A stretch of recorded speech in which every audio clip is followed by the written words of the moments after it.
Punjab police के ख्वारिजी दहशतगर्दों के खिलाफ बड़ी कामयाबी मिल गई। पंजाब पुलिस ने खैबर पख्तूनख्वा बॉर्डर के करीब ख्वारिजी दहशतगर्दों के ठिकाने मस्मार कर दिया। तर्जुमान के मुताबिक पंजाब पुलिस और ACD टीमों ने मुश्तरका कार्रवाई के दौरान डेरा गाजी खान में पंजाब खैबर पख्तूनख्वा बॉर्डर एरिया में इंटेलिजेंस बेस्ड ऑपरेशन किया।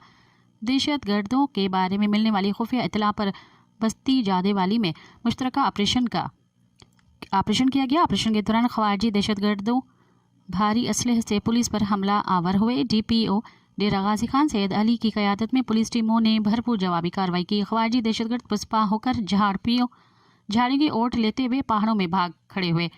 तर्जुमान पंजाब पुलिस ने बताया कि पुलिस और CDT टीमों ने पंजाब खैबर पख्तूनख्वा बॉर्डर पर ख्वारिजी दहशतगर्दों के 2 ठिकाने मिसमार करके जला दिए।